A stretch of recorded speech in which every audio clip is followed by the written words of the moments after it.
Everyone loves some juicy SY softball hecky. It will only happen on Chronicles with Hank. Everyone's waiting for the next episode. It will only happen when we are in the car. Carpool Chronicles, Carpool Chronicles, Carpool Chronicles, Carpool Chronicles.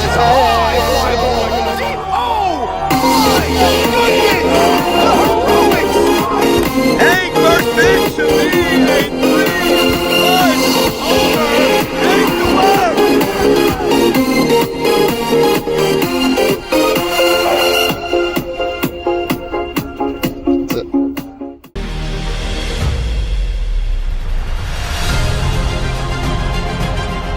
How you doing? I'm Milo Sutton, G&G Realtors. I support M&S Baseball League from before you're born. I'm here for commercial, residential real estate. Introducing the USEF Tab Card, a smart way to turn everyday spending into tuition support.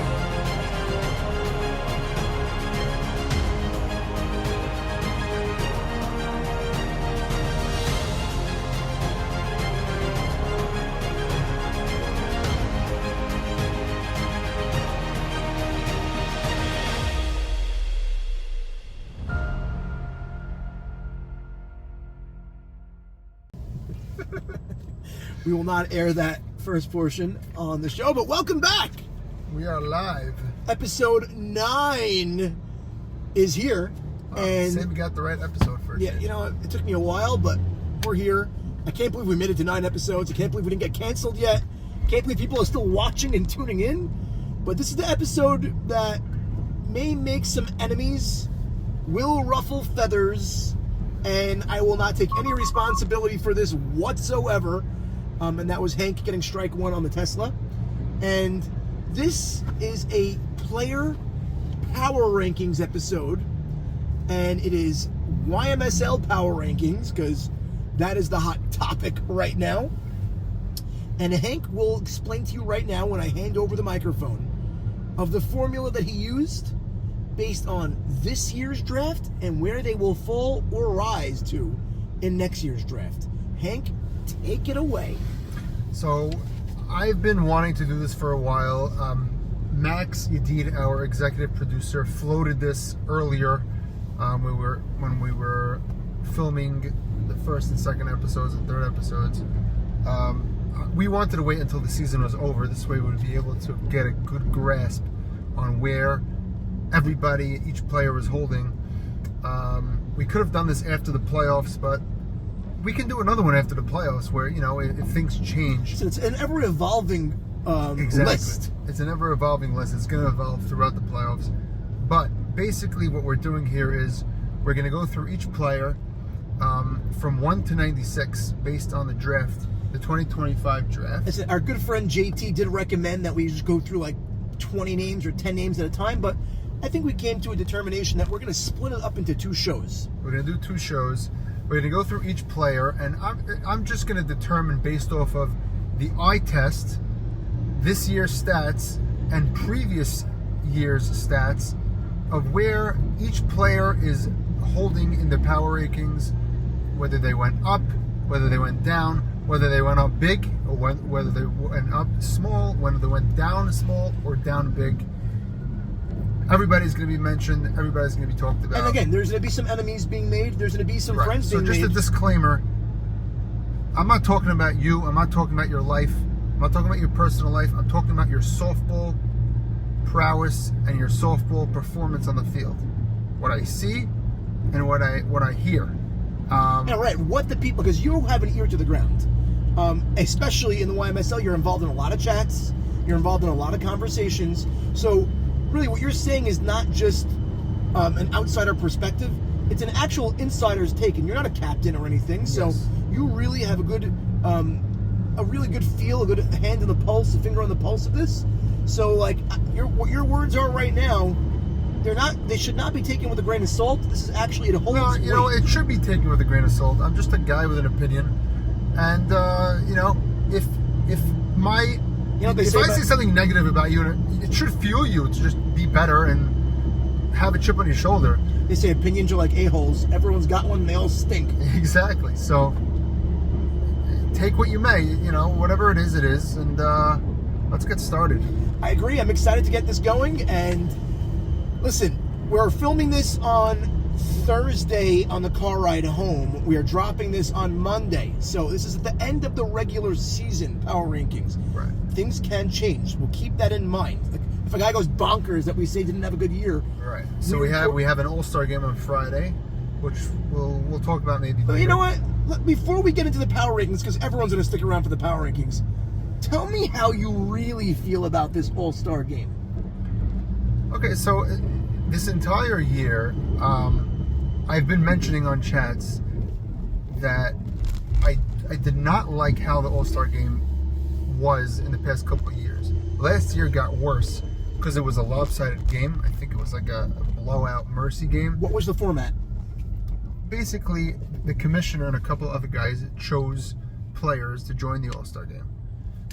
So basically, it was 4 teams versus the other 4 teams. So they picked 4 teams versus the other 4 teams in the league, and they picked the All-Stars from each of the 4 teams. Okay. And they put them up against each other, 12 versus 12. Pitchers and DHs also picked. And it was basically selected. So basically the way it works is outfielders are picked. So it's a general thing. It's outfielders, 3 or 4 outfielders, infielders, catcher, pitcher, DH. How many players per roster?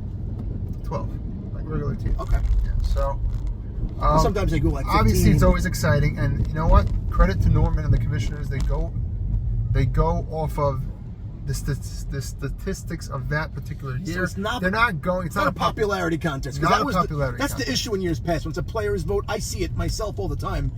You vote for your teammate. You Right. vote for your friend. Oh, by the way, this segment about the All-Star Game is brought to you by the O-Hosts. Go on the website, theohost.com. Get your sunglasses, all price points, all price ranges, all different types of styles, shapes, forms. Use promo code SAM20 or MAX20, MaxIDeed, theohost.com. Anyway, back to the All-Star Game. So I thought it was a little tired the past couple of years. It was fun 2 years ago. Last year was I even went over to Norman after last year's. I'm like, Norman, something needs to change. We need to shake this up. It's just not fun. There's nothing to play for.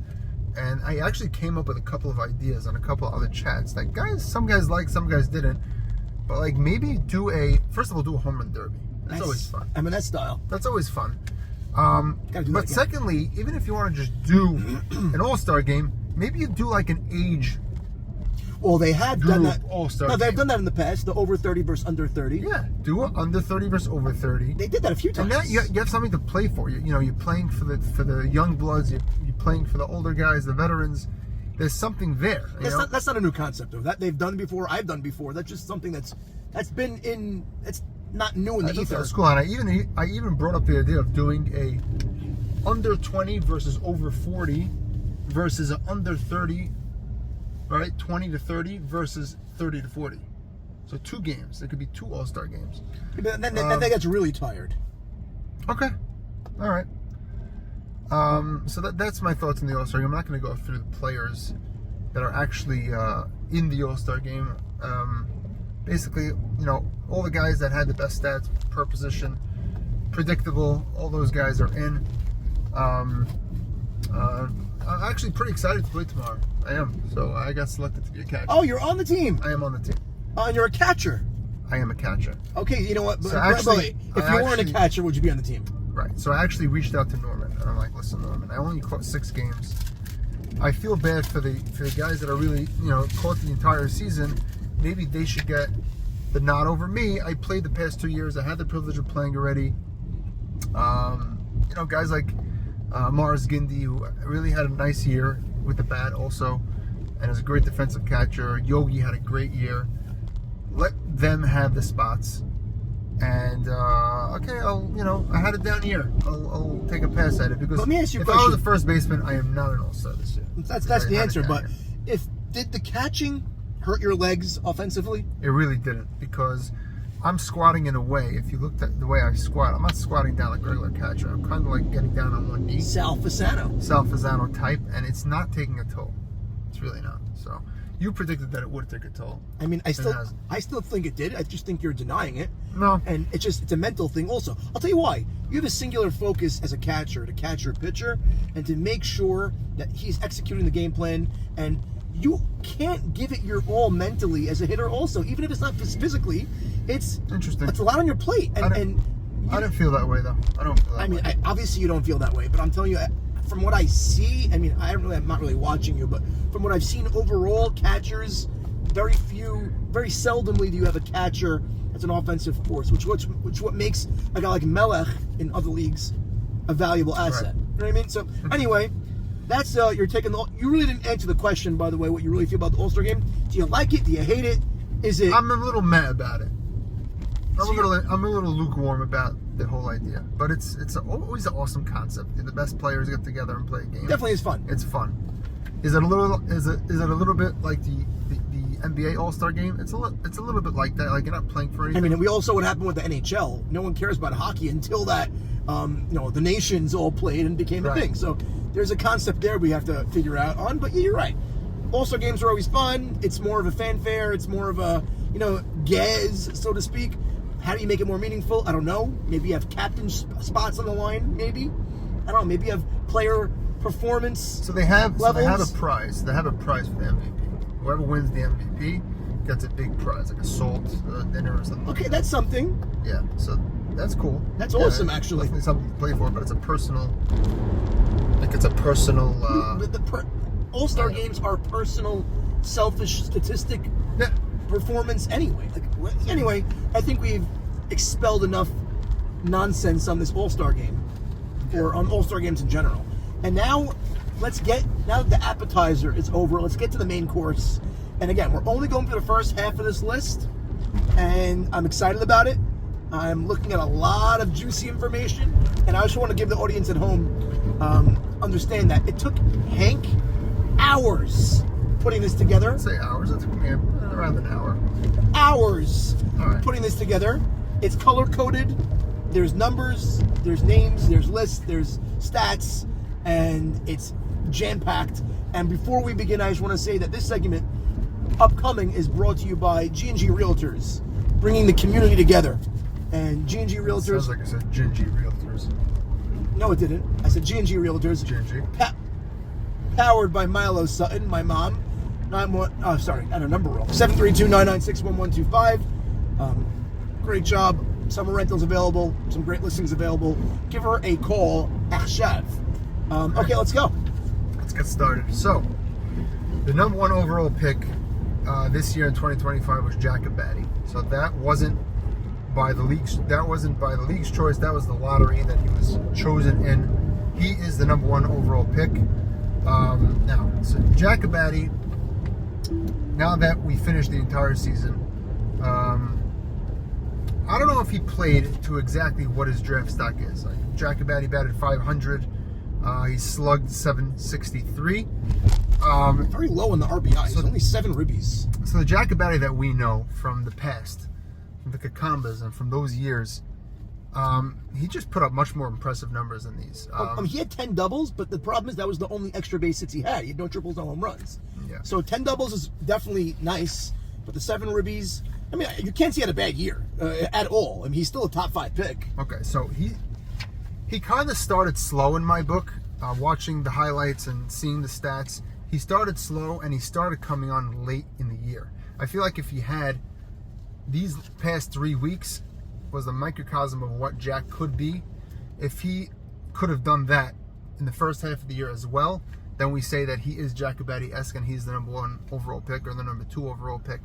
But as of now, as we see Shakeup, obviously playoffs could change everything, but I would say Shakeup will fall to around the number 5 pick next year in 2026. Okay. What's your thoughts on that? My thoughts on that is, I really don't have much to say on it. I think he's proven it. He's got a track record. He's not a... Exactly. He's a veteran. Without the track record, he would fall into the second round. Wow. So you're saying... Yeah, I mean, that's the way he's hitting right now. I mean, defensively, how is he... So defensively, I heard he hasn't been great. He's been good. He hasn't been great. He hasn't been crisp. But he's making some of the really tough plays, and he's holding down shortstop really nicely. Is he playing great shortstop? No. Let me ask you a question. How many shortstops in this league are batting a 500 with 568 OBP and a 763 slugging? So there's a couple of shortstops that are hitting basically up to par with Jack Abadi, or maybe better, I would say. So Sammy Saruya hitting with more power, maybe not as much average, but more power than Jack is hitting this year. And Mark Braha also had a really good year this year. So we'll get to him also, but I don't know, Jack batting a 500 and slugging 763 and playing a good shortstop, that's not good enough for the number 1 overall pick. So you think he's obviously falling? With the track record and with everything that he has, and with the shape that he's in and the mechanics that he has as a hitter, he's always going to be in the first round. I think he goes around 5 next year. Okay, fine. And this is, again, all Hank's predictions. This is it can go either way. And like you said, the postseason changes a lot. So Yes. be higher or lower. Anyway, let's move on to number 2. Number 2 draft pick this year. And I'll lead into this one is my good friend Zach Ashkenazi, aka Z, of the 61s. And he batted a 568. His OBP was over 600. His slugging was over a 975. 3 home runs, 9 ribbies, a triple, 7 doubles, 25 hits. I mean, helping them in the outfield. He's Zach Ashkenazi. But I'm saying it's even more than that, because we all know he's a lockdown shortstop. By moving into the outfield, He's a team player. He's a real team player. He saw what his team needed. He's just a leader on that team. And he's always a leader. He is. Whether he's captain or not captain, he's always going to be a leader. And it's funny, on today's podcast, I say today, the episode 8, right? That came out on Thursday. yeah. I was saying how Zach hasn't been the swimming Zach. He hasn't been the shake and bake Zach. I saw the text that he sent. And he had some choice words for me. He woke up a bit. He woke up a bit. It's He's funny, like, you never know what? guys like You know what, Zach Hank? watch Thank this. you for the wake-up call. I appreciate it. You know what? You're right. I have been better in past years, and I have to turn it on in the playoffs, and I have to be great for my team. Should I read Zach's messages to you? You can, sure. But Zach Ashkenazi, with all that being said, put up some crazy numbers. And I think if Jack Abadi wasn't slotted in a number 1 overall pick, Zach Ashkenazi is always going to be that first overall pick. So Zach next year, I say, is a no-brainer for the number 1 overall pick. He goes from 2 to 1. And when reading Zach's text, I just pulled it up. He said, I'm having a terrible season. He's longing for the old Z. Wow. So he said, yeah. Guys like Zach, you never know if they actually watch this stuff. Apparently he watches it all. Yes. Especially when you talk about them. Zach loves the show. And he said, don't let my opinion waver the way you present the show. I want you to present the show the way. Oh, there's no holding no back. apologies here. There's no apologies, no holding filters. back. Anyway, go back to Zach on this power rankings. He was taking number 2 this year, next year. So he goes up to 1. So he's going back. He would have been 1 this year if Jack wasn't that number 1 overall pick. The slot. If Jack Abadi wasn't a captain and he didn't have a slot, Zach would have been the 1 overall pick. He's there anyway. He is the best player in the league, and that's that. Okay. Z goes up to number 1. So now let's move on to the 3rd overall pick. We'll let you lead. So I remember when Saban got the draft lottery to pick 2nd in this draft. So, sorry, he picked 3rd. Jack was slotted 1. Jigga got the 2nd pick. And then Saban hit lotto. And right, so Saban, I remember reaching out to him. I said, Joe G, the pick's got to be Joe G. The season that he had last year, the MVP season he had, you got to go with Joe G. And he made the decision to go Nate B instead of Joe G, which was very smart in hindsight, because Joe G really had an off year. And also, how often do you see a Saban-led team with a stud pitcher on the mound? Not often. He usually picks offense, and plugs in a pitcher. We've seen him change that over the last couple of years, even in the night league, picking Yitz 2 years in a row. And you know what? He ended up with both. So we're not talking about Saban's draft right now, but Saban drafted an unbelievable team together with getting Nate B We mentioned that with before. the 3rd overall pick. All right, so Navy, look at his numbers. 10, gave up 10 hits. Is that what it says? So his ERA was 5.7. Is that good? In this league, it's good. Okay. Yes, it's the best. It is the best out of all the pitchers That's great. that have recorded ERAs, yes. If you look at Max Edid, he's at 6.25. Edmund Beta, 6.72. Interesting. And so on and so I guess forth. offense has been up. Offense has been up, yes. So, like, if you look at the swimming gear, Max Edid had like a 1.9 ERA, something crazy like that. But average against, that's the stat. Hitters are getting better, and we're playing softball. We're playing softball. I get so you, but I'm saying even that's look at what it years is. past of YMSL or any other, M&S seasons, you see the ERAs usually are like 3s, 2s. Interesting. With Navy, yeah. But with that being said, Navy has been the best pitcher this year, in my opinion. You know what? I take that back. I think he's been the second the best pitcher this year. He has such a good offense behind him. He has a very solid defense behind him with Ali playing shortstop. He's been a workhorse. He's been great for that team. And he's a winner. We know he wins. He's won before and will win again. yes, his attendance hasn't been great. Past few years, he missed a couple of games each. So that's always something to think about. But I think Navy went drafted? 3rd overall. Right. I think in the 2026 draft, he goes around 4. Okay, so you think he drops a spot? He drops 1 spot. Again, this is all like, splitting hairs. Going up a slot, down a slot. It depends on who the captain is, depends on what their position is. But this is, again, your power rankings. Okay, let's move on to the number 4 overall pick in the 2025 draft, and that was the aforementioned Joe Greenberg. Right. So Joe Greenberg, what can I say? 2024, he had a season of a lifetime. I remember him, 2023, he was a captain of a bad team, the Black Sox. Sam, you got to get out of the middle because it's watching you. Okay.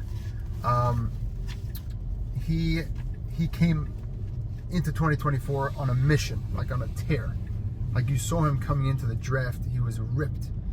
Adonis body. Ridiculous. Yeah. And he came in and he had a week 1 for the ages. Like he hit 3 home runs with a bunch of triples. And he went on to win the MVP and obviously win the World Series in 2024.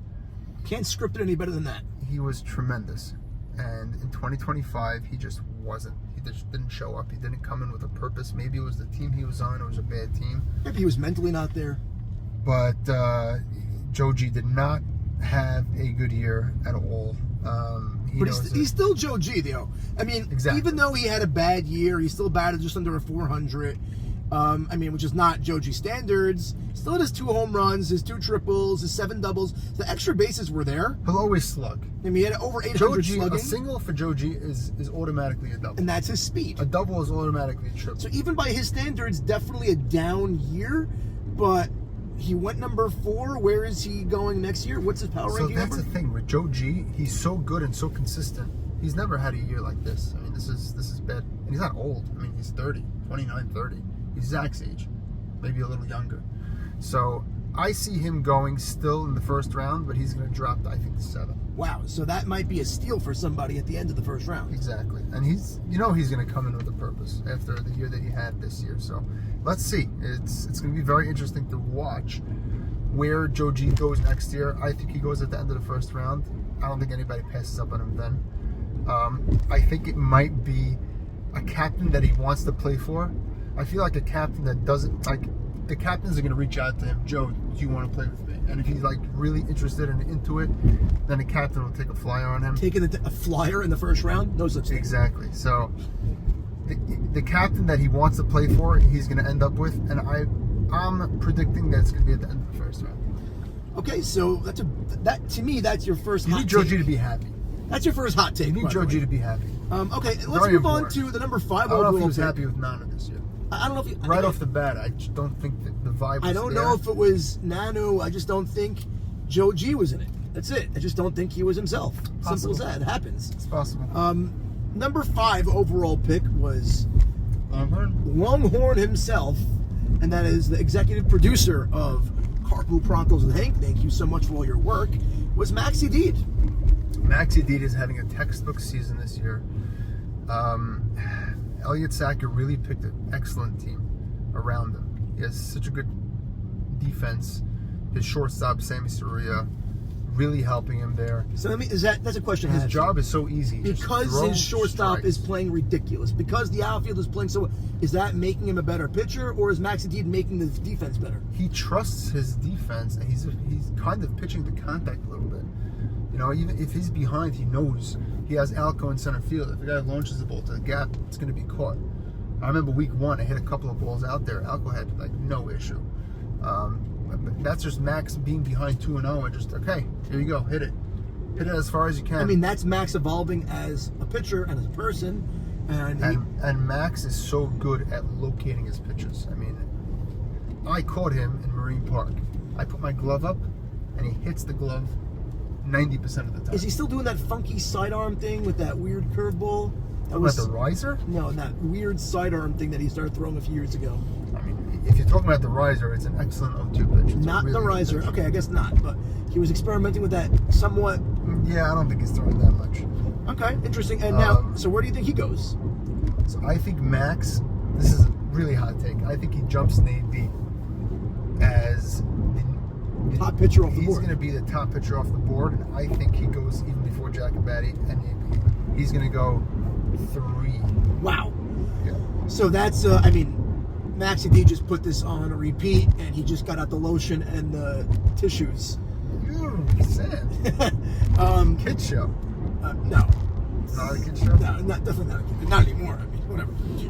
Okay, so yeah, it's a big one. You did go in number 3. Okay.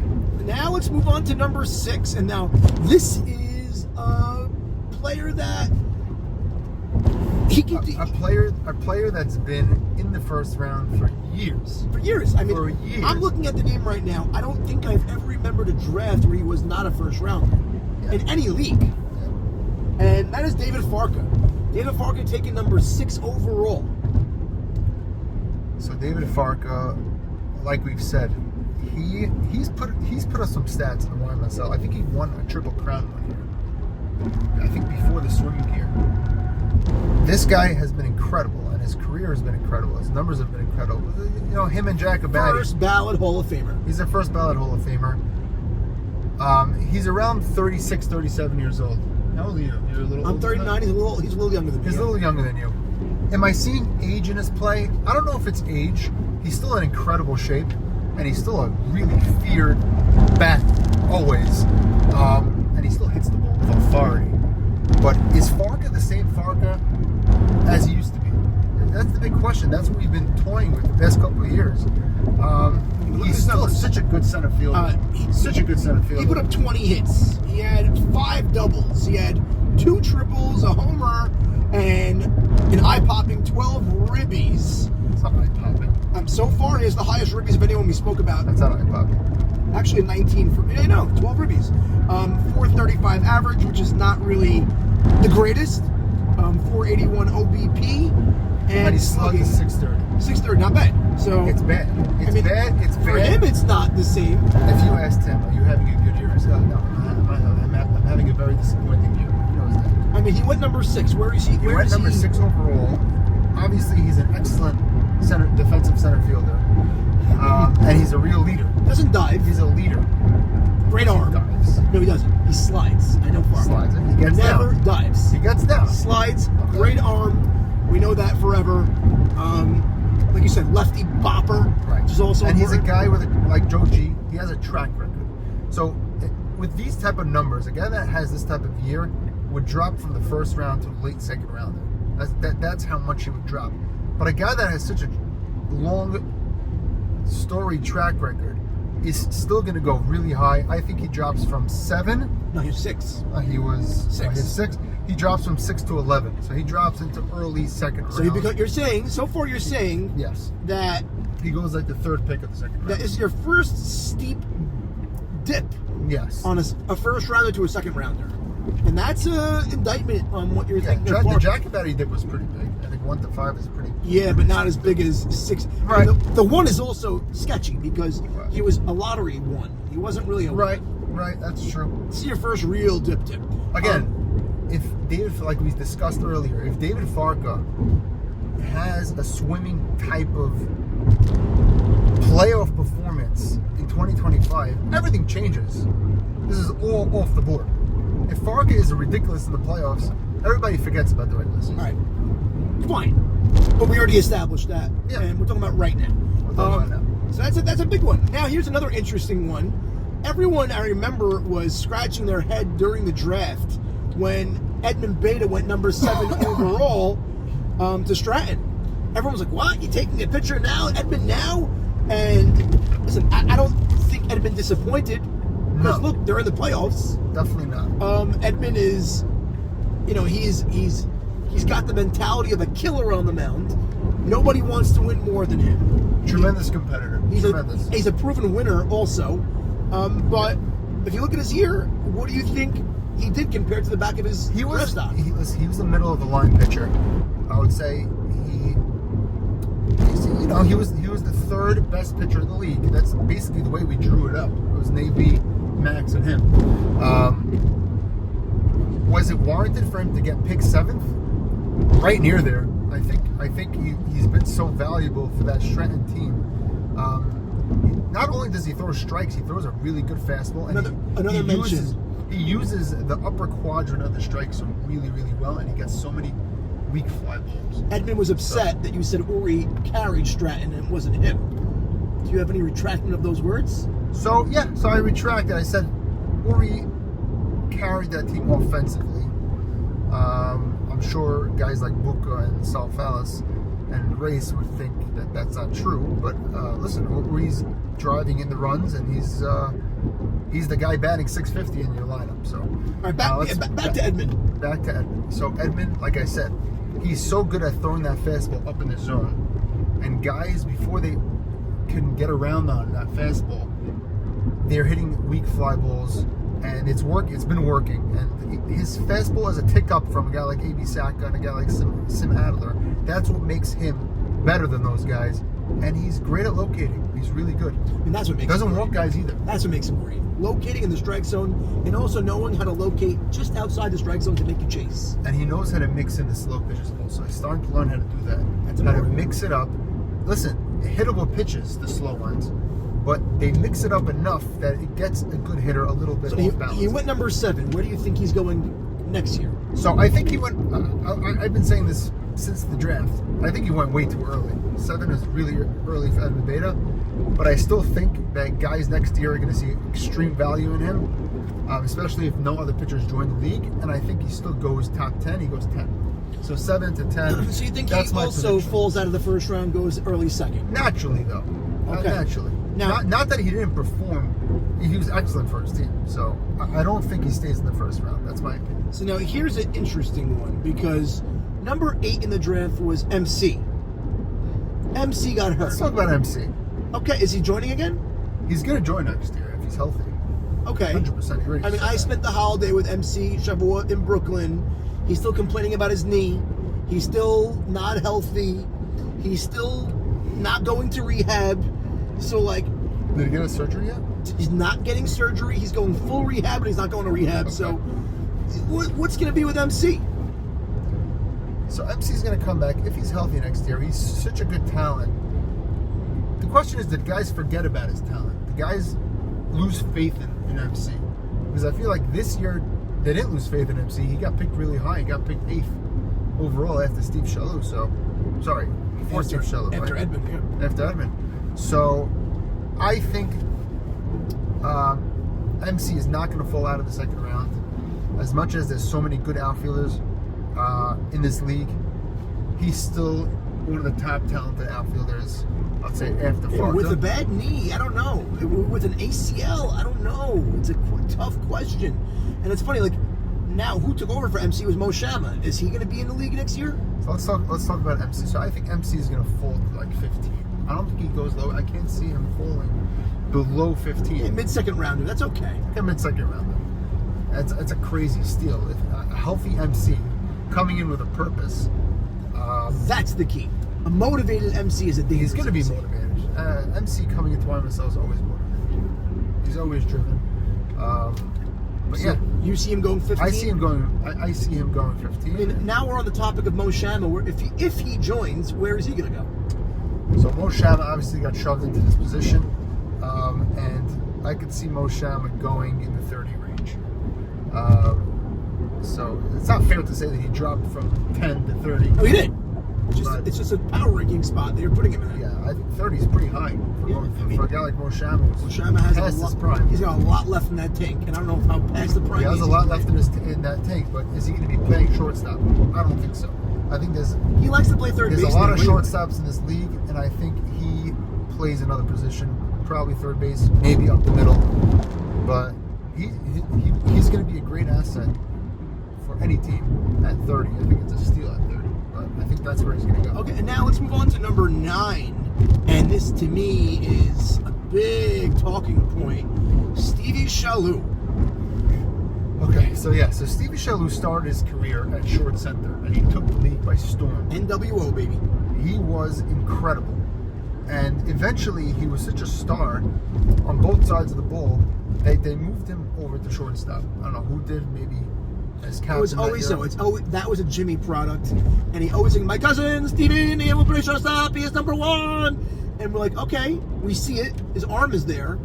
But we always had the question, I remember the year he made that transition, is his glove fluid enough to be a shortstop? And Stephen Shalou is a heck of an athlete. The guy is one of the best players in the league, bar none.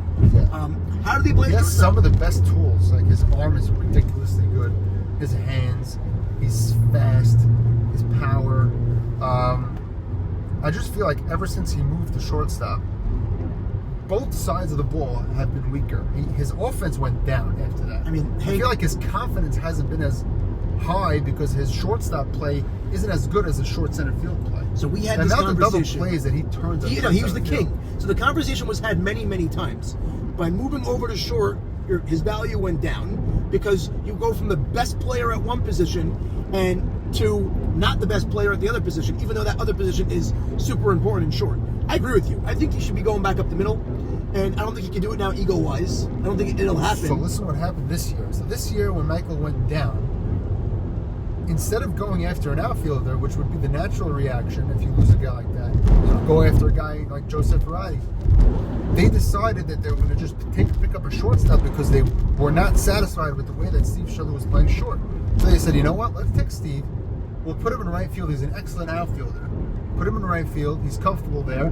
Let's pick up a shortstop. We'll get Mo Shama. And that's what they did. It didn't work out for them. But Steve Shalou was their right fielder for most of the season. He even pitched?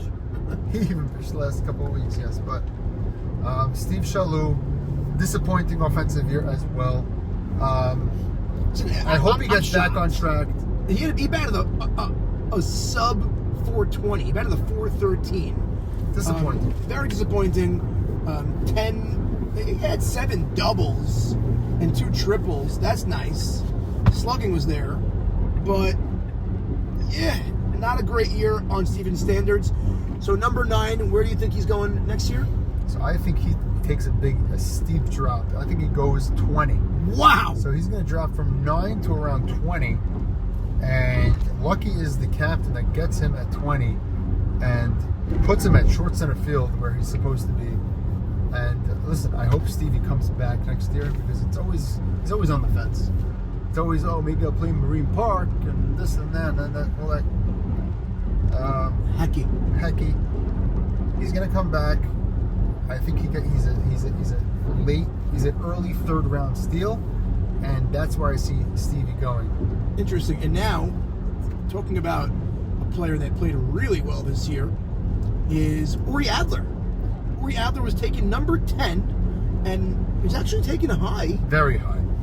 That was the second Abe Haber pick, and the first one was Edmund at 7, and he took another very bold move and picked Uri at 10.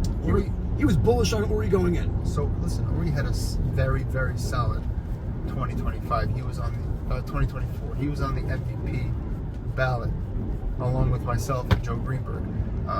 He slugged a lot better in 2024. His average was a little lower than what it is now.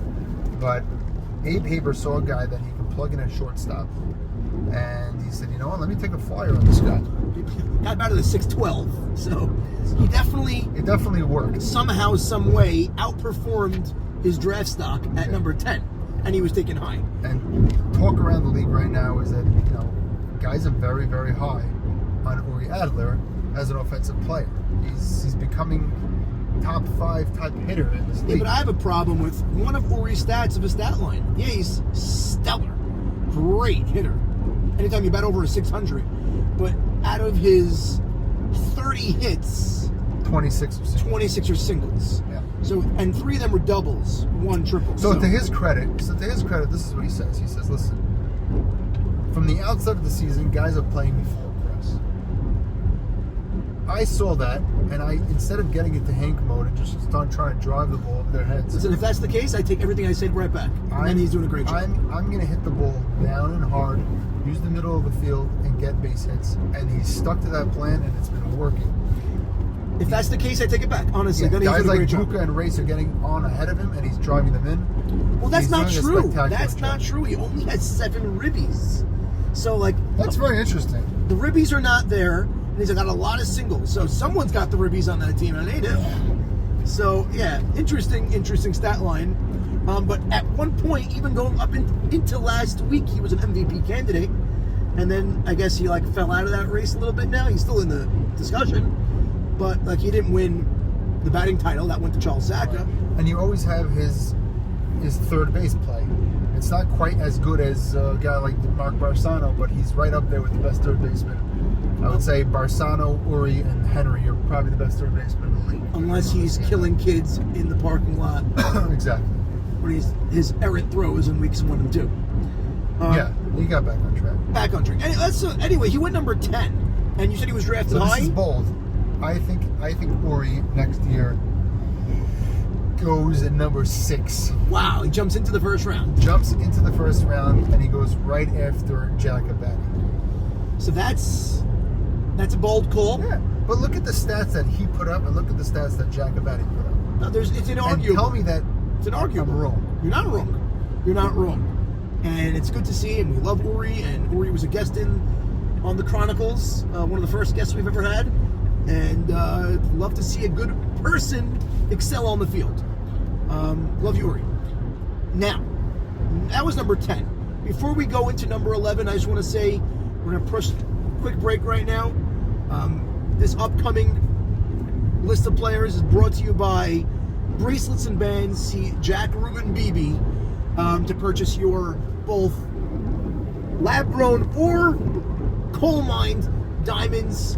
They even do custom jewelry. They do everything. The best. Pricing is second to none.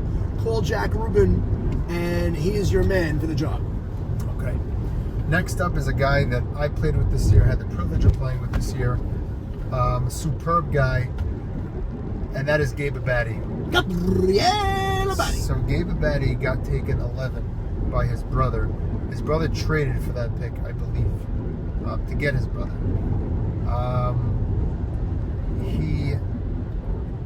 Carlos had an opportunity to take Sammy Soria in that spot. That was never happening. Sammy Soria was the 12th pick. Yeah, but that's Gabe not, was the 11th pick. but that's never happening. That's If you- okay. no, I knew that, and I knew that. You can't fault and we- Carlos there. I would never have fault Carlos And there. based on a track record that Gabe put up in his tenure in YMSL, we expected a lot better from him this year, offensively especially. And it just wasn't there. The production wasn't there, especially the first 4 weeks. He was non-existent. I think week 3 he was batting 125, and he's the 11th pick. That's a problem when your top dog isn't hitting, for sure. It was an issue. He came around later on in the season. What did he end up batting? He ended up batting a 302. Oof, these numbers are pretty bad. It's a tough stat line to look at. 302. Defensively, to be fair, he was there defensively. But here's my He was problem. really good defensively. I have a big problem with a 302.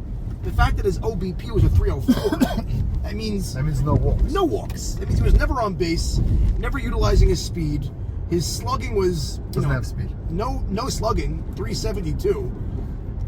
Yeah, just not a good year. And how was his defense? It was a disappointing year, and it was a big reason, along with me and a couple other guys, of why Placata did not make the playoffs. Let's say it straight. And I'm sure Gabe would agree to this. He just had a very disappointing season, and he got taken very early. And when you're taking 11 onto a team, you're expected to take a big chunk of responsibility, and that wasn't there from him. So disappointing year. He went 11. I see him dropping to around 25 in 2026. So that's how the biggest fall so far. That's how steep I think he's going to drop. So unless Carlos is a captain I wish the again. best. So I don't think Los is going to be captain. I reached out to Los. He said he'd just prefer to play as a player and have fun. It's more fun that way. Even though he didn't have like a pain in the ass type of captaincy. That was like a very relaxed team. Still, he wants to come in as a player and just play. That's fine. Los was an awesome captain. I loved playing under him. And since Los will not be captain next year, I see Gabe going in the 26 range. Interesting. So you see 25 for Gabe. Range, yeah. That's the biggest fall so far. 25 is a third rounder. Yeah. Man, listen, it's another great get. And he's going to have a better year than he did this year, next year. I mean, by default. Somebody is going to get him late, and having Gabe at 25. You know what that means? At 25 is worth it. You're already going to have a pitcher and a bat, and then you're going to take him at shortstop. Exactly. He's not going to be the first guy you're taking. So, and that will alleviate pressure on him also as offensive player on the team. Now we're back with the number 12 overall pick, and that was Sammy Saruya. Sammy Saruya, taken pretty high. Very high. Given that He's a rookie. Never played in this league before. However, we have seen rookies taken high like this. Ironically, another Sammy Cross by Saban. He was a train wreck. And this was the opposite of a Sammy Cross campaign. Sammy Saruya as what we've been saying over and over on this show, has become the number one position player defensively, and his stock is only rising offensively in the league. And you know what? Every single field that Sammy ever stepped on, he was always the best player on the field. And we were all asking ourselves, why would it be different in YMSL? Why would he walk onto a YMSL field and just be different? Because it's YMSL, so everybody just shivers in their boots? That's not the way it works. With a player that's so talented and plays the way that Sammy plays, we all knew he was going to be great. It wasn't a risk to take Sammy Saruya that high. And oh boy, did he not disappoint. And Elliot Sackett did the smart thing. He didn't even know him. Okay, so he made a few phone calls before the season. I'm sure he called you. Yes. Stop taking credit. Me? I don't take credit for anything. He made a couple of phone calls. He did his homework. I want to tell you a phone call made the right move. I want to tell you a phone call that Elliot made. Instead of taking a guy like Mark Braha, who also had a great year, he took a flyer on a guy that has the talent of Sammy Saruya, and boy, did it pay off. I'm going to look at, it's not even worth it now, but I'll pull up at a different time. The text message. The text message exchange between me and Elsack about Sammy Saruya. That should be interesting. It's actually a really interesting conversation. Let's just say, sung his praises, and I'm so glad it worked out for all parties involved. Let's look at the stat line for a minute. Sammy Saruya. So his impressive part of his stat line is his slugging. Because Sammy, he's a little bit like Joe G. Like a single's a double, a double's a triple. Make a mistake, he's running around the bases. There's 12 extra base hits, 7 doubles, 2 triples, and 3 home runs. He's almost slugging 1,000. He's slugging 929. That's a crazy slugging. That's a very high slugging. And you know what? He didn't even reach a ceiling. No way. He didn't have like a Sammy Saruya type of offensive year, and he still, put up 450. So when there's room to grow, and you're the best defensive shortstop in the league, and your slugging is near 1,000, you better believe his stock is on the rise. He went number 12 last year. Where do you see him going next year? So believe it or not, this is a very hot take. I see him going after Zach at number 2. Not so hot. Not so hot. So I think it's not so hot. Not so hot. You Not think he so goes hot. before Zach? I could see a world where he goes number 1 overall. Wow. Sammy Saruya has proven, and he's also on a really. I'll tell you why. He's also on a top 2 seeded team, where he's proving it in a big moment week after week. He's on a team with a pitcher like Yedid, where it's prime time all the time, and he is putting up weekly. And yeah, he's getting I know, fly but- ball happy. Offensively, he's not even close to Zach. Okay. He's not. Okay. How much better defensively is he than Zach at shortstop? A lot. He's better, right? He's better, but how much better is Zach at the plate? He's not better at the plate, but we have the ceiling. We have the room to grow. 2 is... I don't agree fine. with that. It's fine. That's fine. He might get better next year. And I'm just saying it's not crazy to say he goes number 1. That's why we're saying he's going number 2. I mean, Zach is a sure thing. He's a sure thing. So is Sammy He Soria. will bat 600 every year with power. Listen, I'm not... This So is not... Sammy this going is not, 2, I think it's a bold take. This is not rating on Zach's parade, I think it's a obviously. bold take. I think it's Zach, Sammy, Max, Navy, Jacobati. So you're I saying think that's Sammy the way it Soria goes to number Unless 2? things change. So he jumps 10 spots on the power rankings from last year to this year. And now this is an interesting one. Is the first time I see a guy didn't move. Number 13 was Mark Braha. And from what I'm looking at on the sheet, you think he stays at 13. Mark Braha came into this season. A lot of us thought that he was going to, be cold coming out of the gate because he didn't play in 2024. Basketball head. He took that year off, and he wasn't just going to come back and be the Mark Braha that we know. And he really turned heads with being on a bad team and playing the shortstop that he played. He had a bad week 1, and then he came back strong, and he's really hitting the ball with authority. I'm talking about real I'm happy hits. to hear that because we all love Bombs, line drives. He really looked good, even on a bad team, like I said. So a guy like Mark Braha going 13, that's really early for a shortstop, and I think he's going to end up in around the same area. Interesting. 12, I mean, 13. and he plays a good defensive shortstop. So Yeah, he's a really good defensive shortstop. So Okay, him next year on a really good team, I can see him having an excellent year and carrying the team. And he's a perfect guy to take as your second pick. I see him going in the middle of that second round. good to see. We love MB. Speaking of MB, the next one is Mark Barsano. So Mark Barsano, obviously known to be the M&S king of hitting. He's the darling. He's the darling. He's the MVP. Bam Bam! He's the MVP of 2024 in M&S, and he came in into the draft in 2025, and obviously Saban was really hot on him because of what he saw in M&S in the past few years, and he's like, this is a no-brainer for me. I'm going to go with Barsano, and he took him over Ali, by the way. As much as he wanted to play with Ali, he was so hot on Barsano that he took him 14. So, again, Barsano is basically a rookie. He played 1 year previously in the YMSL. I think he played with the Pickles a couple of years ago, so he's not really a rookie. But Mark this year had a little bit of a down year. Like, we expected some big numbers from Mark. We expected a 550 with real power numbers. He fell a little short of that, a lot short of that. With the way that Saban built his team, with the power that he has, with Nutty and Ali and him, I mean, the pressure wasn't on Barsano at all. He wasn't the guy that Yeah, had it's to funny. get it done. I'm looking at his numbers now. He wasn't terrible. He had an 824 slugging. He had 14 ribbies, so he drove guys in. He had 2 homers, 2 triples, 9 doubles. Like, I think you're like railing on him for no reason. I feel like he had a decent year. He had a decent year, but we expected more from him. Okay. And the fact that he's an excellent third baseman, I would say he is the top third baseman in the league, bar none. He makes some incredible plays. That's going to keep his draft stock high, but he did have a disappointing season. And by the way, a lot of these numbers that you're seeing were in week 7 where he played meaningless ball versus Nano Nation. I got you. You can't fault the schedule. You got to do what you got to do. You can say that about a lot of people. Barsano went number 14. Where do you think he's going next year? So I think he takes a hit. I think he goes 24 next year. He did not impress offensively.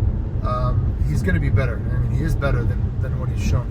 He hit a lot of fly balls, got very fly ball happy, and he's going to adapt, and he's going to be excellent in this league. Eventually, he's going to be a 600 hitter, and he's going to be a top 10 hitter in this league for sure. But right now, I see in 2026 Barsano going around the 24 range. So now here's an interesting one. We're up to number 15, and that is yours truly. Yours truly. I'm looking at you when I say it. Right. Aharon Hank DeWeck. So now, Hank, before we proceed, because it's tough to talk about yourself, Yeah. you have yourself dropping, and I'm going to just spoil it from now, 10 spots.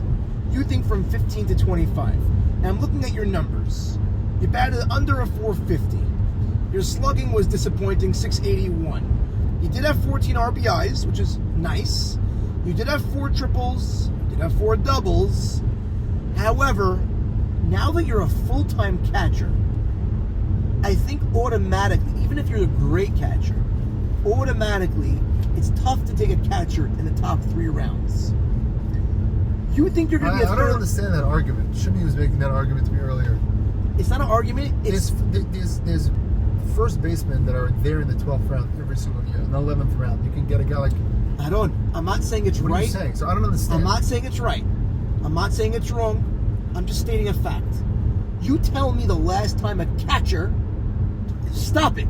Don't even say anything yet. When was the last time there was a top hitter catcher? It didn't exist. It never So you're going to existed. break the mold, and you think you're going to be the first catcher taken in the top 3 rounds.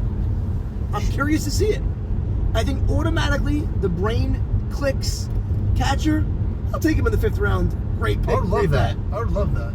So I would. I don't think so. You think you're going from 15 I'm to obviously 25. going into the 2026 season with an open mind. If the captain wants to take me to play first base, I'm all in to play first base. So I'm all in to play right field, whoever he wants me to play.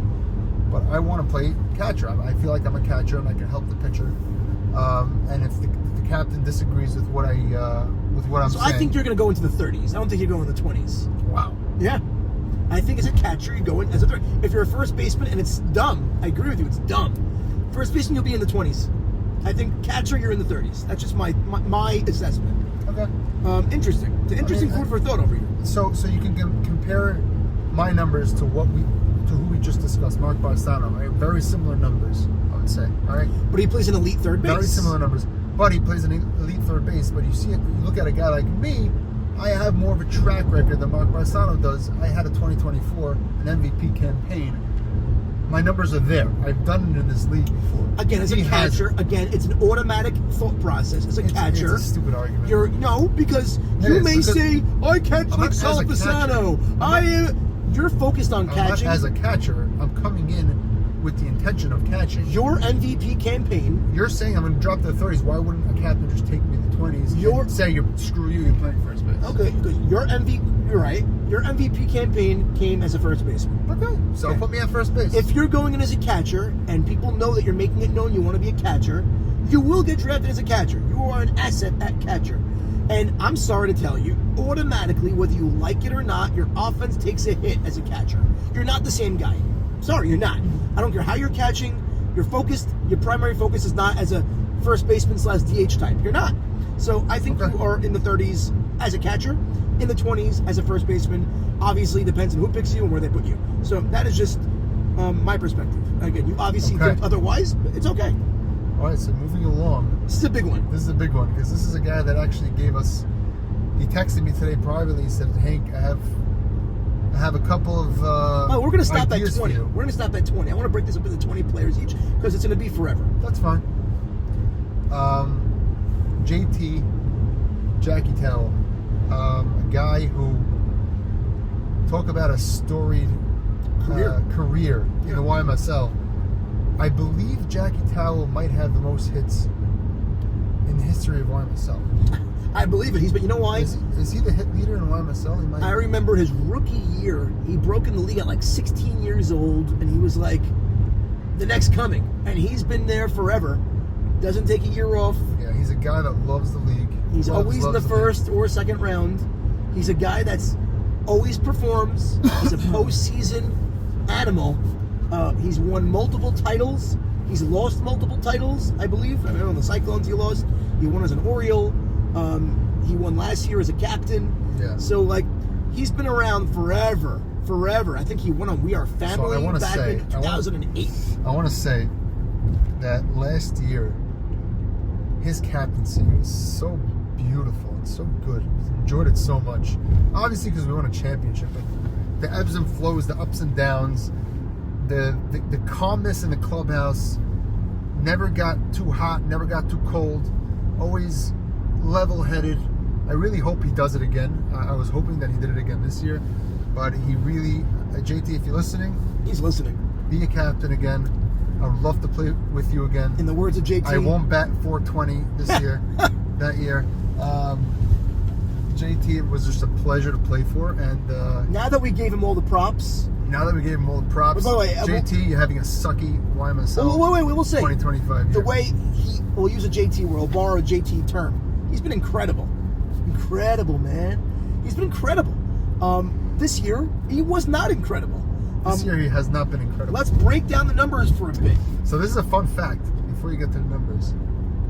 Jack Abadi, we as the Cyclones boys have been, we go through 500 messages a day, and pre-draft we were probably doing 1,000 messages a day, and we were all over Jack. Jack, who are you taking at, what was it, 15? What was his pick? He was taking number 16. He was taking 16. Jack, who are you taking at 16?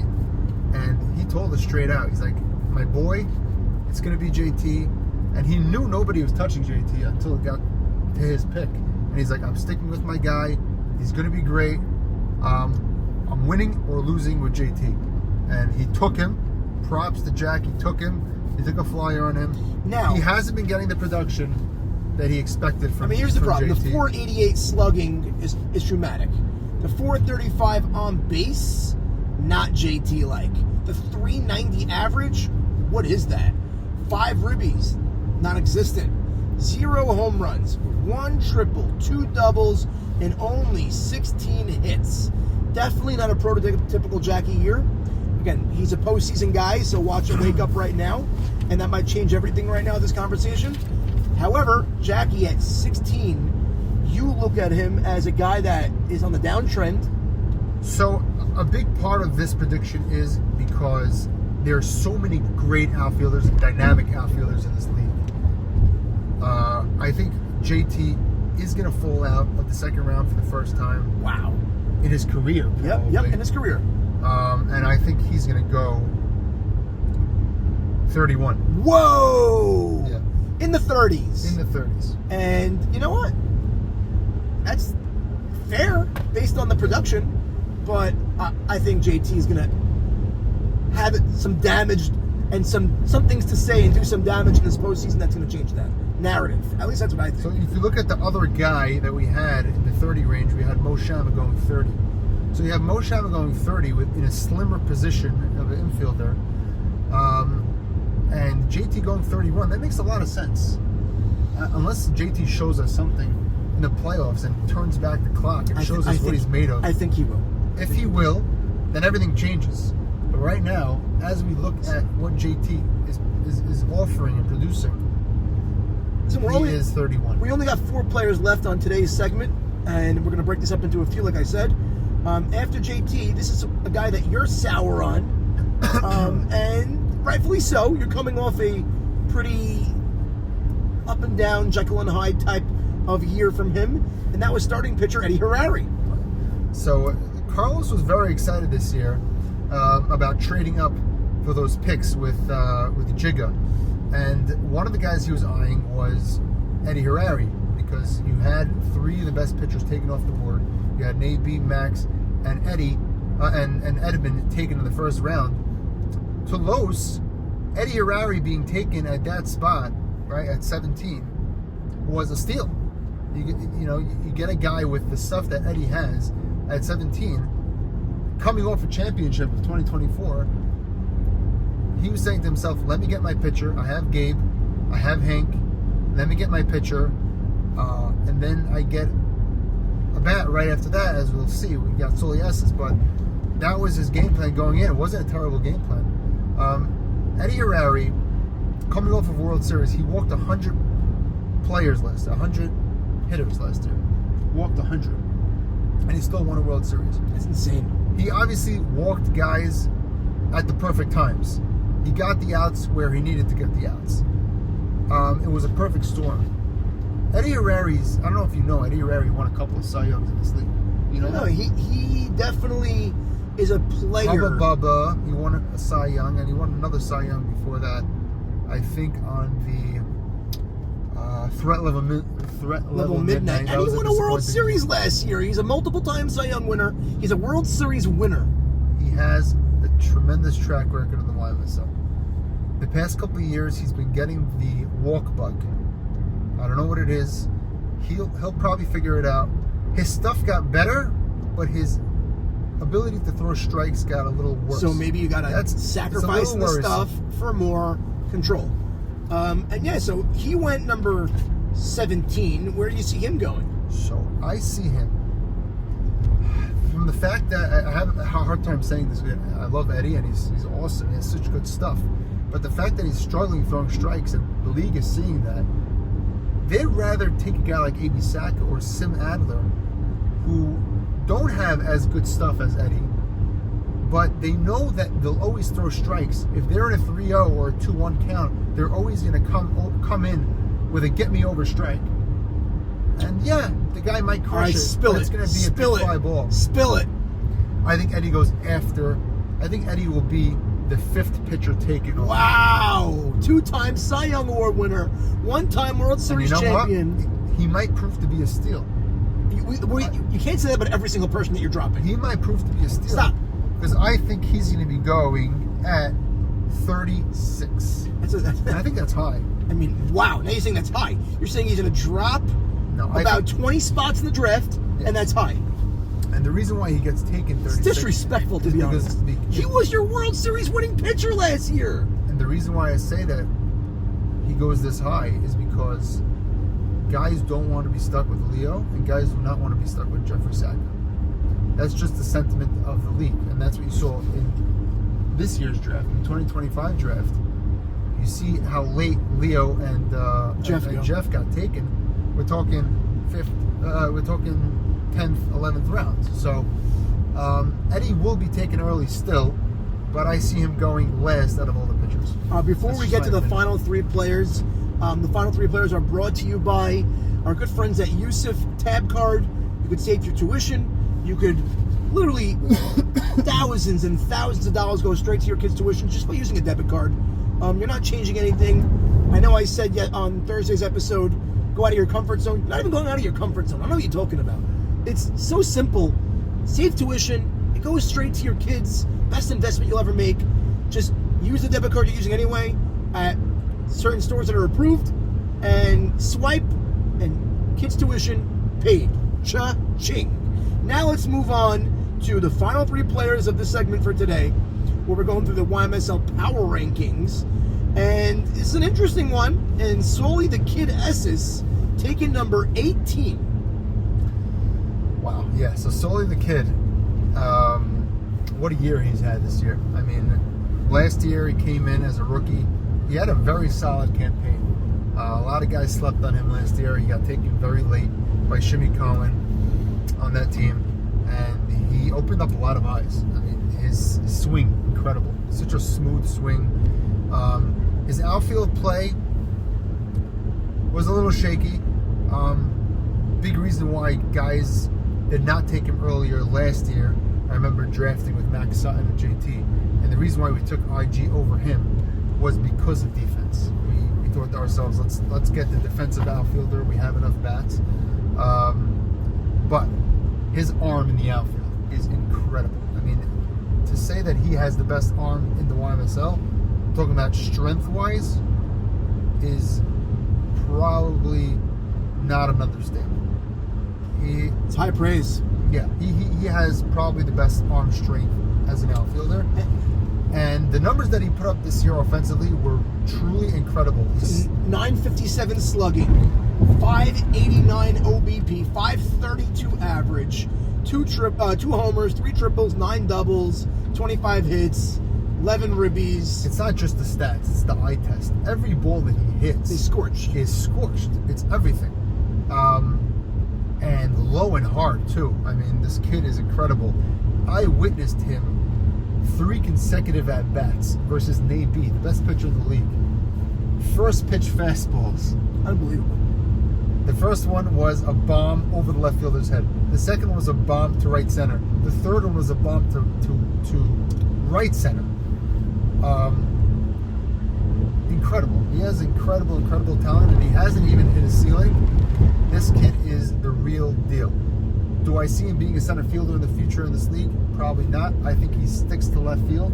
Smart. And he's an over-average left fielder because of his arm, I feel like. And he's like going to be... we said about Shalou, you're better off being the best at a position than middle of the pack at a different position. Yeah. In 5 years from now, I easily see him going in the first round. Okay. I mean, 5 years? He's going to be a pro. How about 3 years? Yeah, maybe even 3.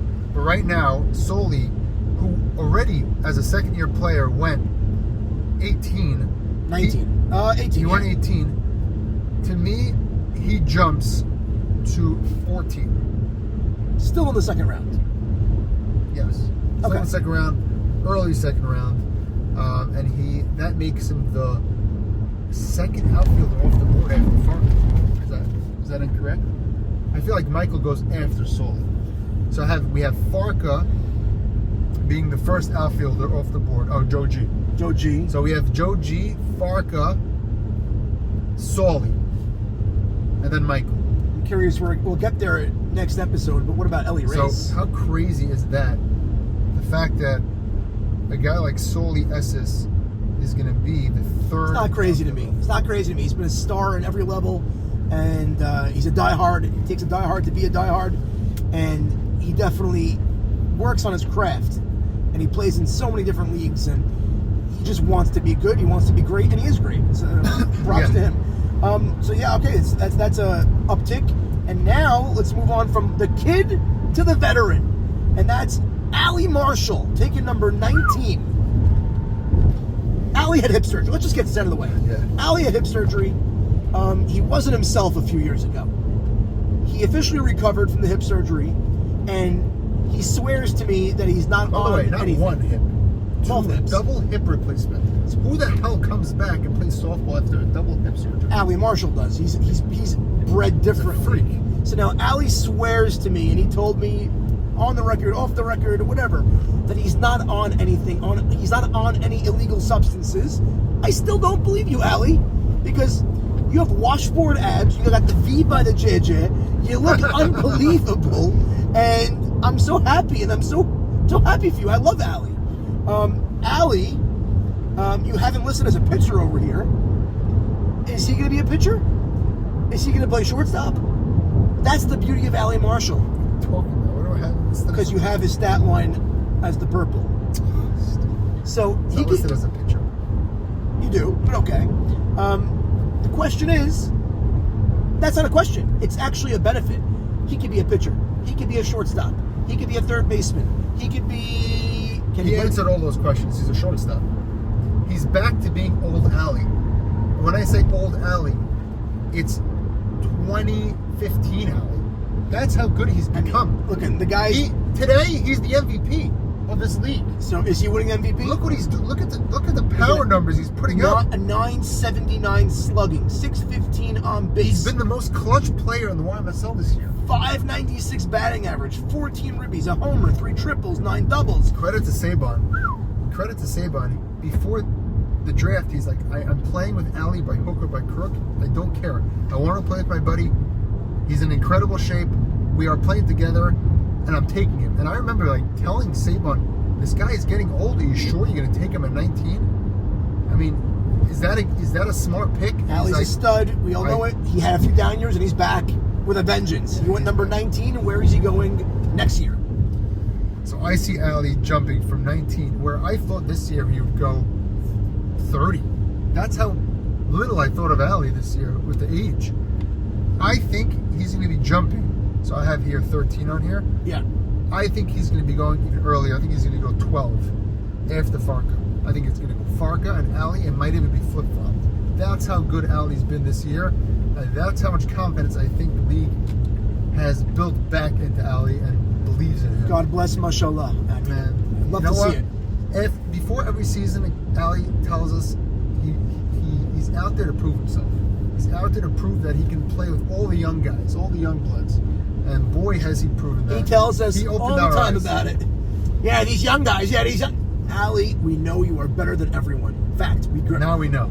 For a fact. I hope. I'm not going to say a story of years past because that irks people at home. But I have a great story of Allie. Now what I'm saying it anyway, even though I said it a million times. We were in Camp Shifte, and we were all going to see the Syrian baseball players. The Binghamton Mets taking on the Mountaindale Lions. And we all made signs, SY Power, Kid Power, whatever it may be. And you've all been to minor league games. And if any crowd noise is a lot of crowd noise in minor league games. So imagine you have a whole section of the upper deck of kids, Syrian kids of Shifte, back in yesteryear, all cheering for Allie Marshall when he gets to the plate. Alfred Marshall.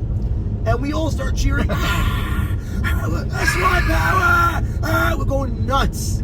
And it was distracting. And Allie took a cold third strike looking. Allie got so frustrated, he broke his bat, argued with the umpire, got tossed out of the game, pointed to us in the outfield, and flipped us off. And Rabbi Wallerstein, nothing to see here, boys. Turn the other way. And we're like, what's going on, Walla? That was my first impression of Allie. And Allie, wow, it's been a long time coming. Played in the minors, as we all know. For all that you don't know, now you do know. And that is my first Allie story. It's an incredible story. He's an incredible talent. So yeah, Allie, love to see you here. And now let's get into our final player of today's segment at number 20. And that is Nanu from Nanu Nation. And Nanu, we all know he's a hitter. So Nanu got slotted there in that spot at 20. I thought that was a favorable slot for him considering how good of a hitter he is. You look at the numbers that he put up in the past couple of years. Nanu is another guy that's been in the league for so long, put up such impressive numbers, but I feel like he's a guy that gets better with age. Nanu, I think, put up a 600 last year. Like, insane stats. And a guy like him, you as a pitcher, you know that he's going to put the ball in play hard every single time. If the ball's away, he's going to go to right field. If the ball's in, he's going to pull it between third and short. He's just that guy that's such a professional hitter. And I've been so impressed by Nanu ever since I walked into the league. He's such a professional hitter. Not a lot of speed. It might be just a single. Kind of like a Uri Adler type at this point. But incredible talent. How was his third base play? So he didn't play third base this year. He pulled himself. He started there. He played first. He started there. He put Max there. I know he started there. I know for a fact he did. He started there and he pulled himself. That's true. You know, that is true. I digress from that. Not very impressive. He's not a very good third baseman. He's an okay first baseman. And he, as a captain this year, he's a one and done. He's not going to be captain ever again after what he did this year, after the draft that he put together, taking a guy like Noah Hakeem that early. Suspect picks. Listen, obviously he didn't. Joe G didn't do him any favors at batting 380, but he wasn't the greatest captain, especially seeing him after week 6 just walk off the field while his team still had a shot at a playoff berth. I'm sorry, that was after week 5. Yeah, we actually broke the news on Chronicles. Yes. How that went down. So as a captain, subpar, not good to say the least. But as a player, as a hitter, he didn't put up the most unbelievable stats this year. Looks like he's a sub 500. 450 around. But as always, he's one of the most lethal bats in the league. So he went 20. Where's he going next year? So I see him going right in that same spot. You have a guy like Nanu batting third for you, it's a no-brainer. So you can stick him at first base. He'll sit in that 20 spot because of the bat that he is and the threat that he poses to be. Poses. You know what's funny? So we just went through the top 20, and we're only a quarter of the way through. And I think we're recording for a good hour or longer. Yeah, over an hour. And I think as we get to the next quarter, I think it's going to get faster. It's always a lot to talk about in the top guys. But we're definitely getting to every single player. We're going to air this on Monday. And the next time we're in the car, maybe we'll we'll do a two-part segment. We'll do the playoffs, and then we'll do the next 20. I think that's fair to say. Okay. Either way, I think we had a really good deep dive into every single player that we spoke Very about. deep. I mean, we must have spent 3 minutes on each player. Yeah, which is more than we thought we were going to be spending. Yeah. But I think this is going to go over well. I think it's so. going to create some fodder. And until next time. Again, no hard feelings. Don't have hard feelings to me. That's what I'm saying. And it's just softball. And I love you all. And until next time, right? And let the sponsors play us out.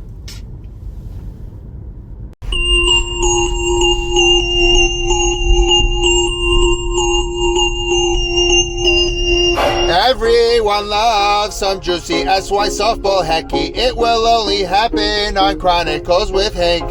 Everyone's waiting for the next episode. It will only happen when we are in the car. Carpool Chronicles, Carpool Chronicles, Carpool Chronicles, Carpool Chronicles.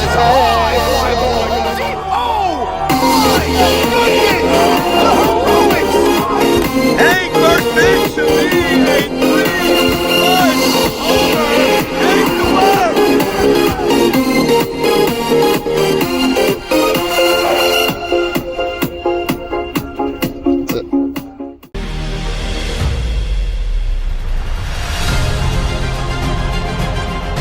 How you doing? I'm Milo Sutton, G&G Realtors. I support M&S Baseball League from before you're born.